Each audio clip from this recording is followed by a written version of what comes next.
What does it really mean to lead now? The old playbook is obsolete, but the new one isn't about soft skills. It's about building a new kind of organization. We have the data on the exact evolution from the past to what works today to what you must build for tomorrow. And we're diving into that on this episode of Engage and Inspire.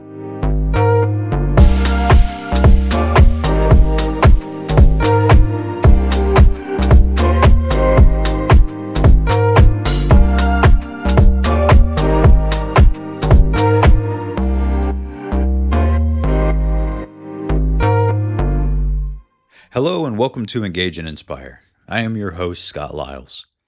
If you've ever felt the rules of leadership have changed underneath you, well, my friends, you are correct. Today, we're going to make sense of those changes. We're tracing the entire evolution of leadership from the past to the proven model of the present, and finally, to the essential blueprint for the future. This is how you build influence and deliver results in the 21st century. So let's start with where it all came from. For most of the 20th century, leadership was modeled on the factory premise. We call this the era of the command architect. Think of a classic top-down org chart. Leadership was a position you held, not necessarily a skill you practiced. The boss had the office, the title, and all the answers. Strategy was a yearly plan set at the top. Communication was a one-way street. All the directives came down, and everyone's execution went up. The goal was efficiency and stability, keeping the machine running smoothly. And it worked for a time in a slower world. But as Harvard Business Review has documented, this model cracks under pressure.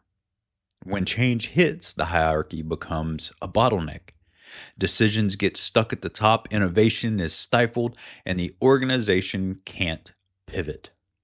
The command architect built a sturdy ship, but it couldn't turn quickly when the storm arrived. And now we enter the digital age, a globalized economy, a new workforce. This demanded a new model, the catalyst and connector. So this leader's power doesn't come from their title on the door, but from their ability to mobilize talent and accelerate progress. Now, this isn't theoretical. This is what the data on high-performing organizations proves works right now. So you have distributed decision-making drives speed. That's first. Research from McKinsey and Company is clear on this. Organizations that push decision-making to the front lines are twice as likely to be top financial performers, meaning these companies make more revenue. So what does this mean for you? The old way of every decision needing the boss's signature kills that speed and morale. Your job is to give your team the what and the why, set clear guardrails, and then trust them to figure out the how. You enable action. You stop being the bottleneck. Second, we have coaching cultures that create competitive advantage. A major study by the International Coaching Federation and Human Capital Institute found that organizations with a strong coaching culture see higher engagement and are also more likely to be one of those top financial performers. So what does this mean for you? This flips the script from I'm the boss with all the answers to I'm here to help you find the best answers. And then you ask powerful questions like, so what's your approach? Or what do you need? Your success is measured by how much your team grows and achieves. Third, we have the strategic agility as a survival skill. The Boston Consulting Group, they've done amazing research that shows that companies that can pivot resources quickly recover faster from crisis and capture new opportunities. So, what does this mean for you as a leader? It means that you can't just set a yearly plan and stick to it, no matter what. It means being willing to shift people, budgets, and focus when things change, be fluid. It's being a pilot adjusting course, not a train stuck on a fixed track. And finally, clear, purposeful communication is key here. Analytics show that employees whose managers help set clear priorities are 2.8 times more likely to be engaged. So, as a leader, what does this mean for you? It means that it's your job to cut through the noise, consistently connect the dots. This task matters because it helps our big goal of improving customer retention.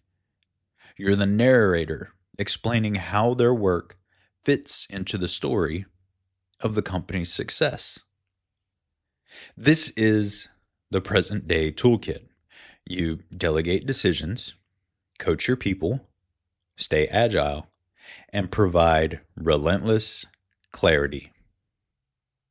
I've been thinking about this shift in my own life, especially since I started playing golf again. You move away from trying to overpower every shot with a single rigid strategy. You learn to read the course, choose the right tool for the conditions, and execute with focus. It's about adaptable performance. And speaking of gear built for that precise adaptable mindset, I want to thank our sponsors for this episode, Pins and Aces. Now remember, when you use our code or our link provided in the description, you're directly supporting this show, and we are sincerely grateful. Now, Pins and Aces is a Colorado-based golf brand that absolutely gets it. They make premium polos, they make club head covers, and all kinds of gear where technical performance meets standout style, and it's all crafted here in the USA. So here's the deal for our listeners.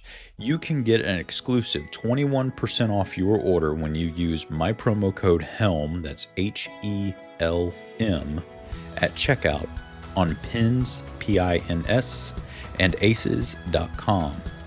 For the simplest path, you can just click the link in this episode's description.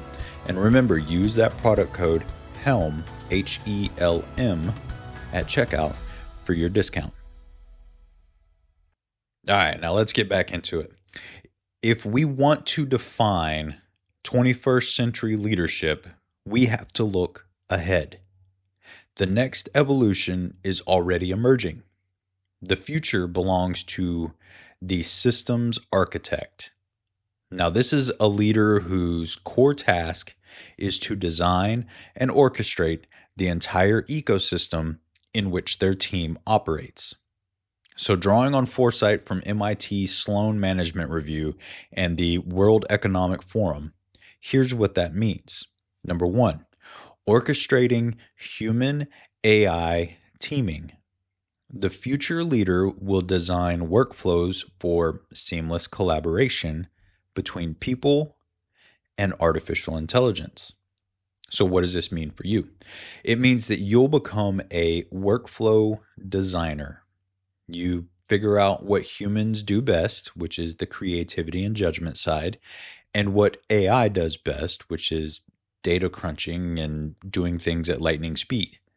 And you build a process where they work together. You're managing a partnership between people and technology. Second, building the anti-fragile organizations. So going beyond just being agile, you'll build teams and structures that get stronger from stress and volatility. So what does this mean for you as a leader? You won't just try to protect your team from chaos.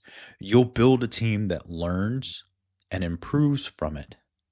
You create small, empowered units, encouraging consistent learning from wins and losses, and build a wide network.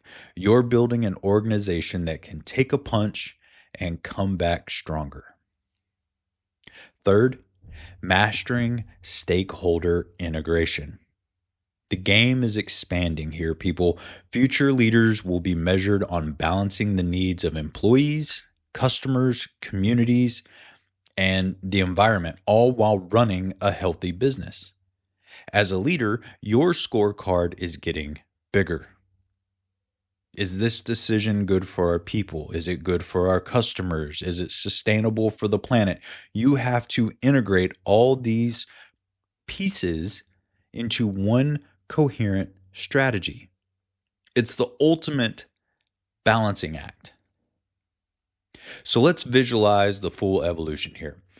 In the past, it was the command architect. Leadership was positional and directive. I'm the boss, do this.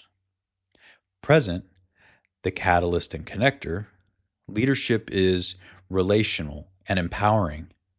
Here's the goal and the guardrails. You have my trust. Go do. And the future is the systems architect. Leadership will be contextual and integrative. I'm designing the environment where our people and our tools can do their best work together for the long term. The complete 21st century leader understands all three. They move from directing to connecting to architecting. So what is our new practical definition? I'll put it in simple terms. Modern leadership is about designing a flexible organization where people and technology work well together to build something that lasts, even when the future is unclear. You're not just managing a team, you're architecting a system for sustainable success. Now, I'd love to know where you see yourself in this evolution. Connect with us on our socials at TikTok. Our handle is engage.inspire. Facebook, you can find us at Helm Leadership Group. Send me an email at scott@leadwithhelm. If this episode helped clarify the path forward, please share it with one person who needs to hear it. Your subscription, your reviews, your likes, your shares mean the world to us here. And the more people we can get to listen, the more this message can get out and we can create a world of leaders who are engaged and inspired. Thanks for listening to this episode. And until next time, remember, keep engaging and keep inspiring. Take care.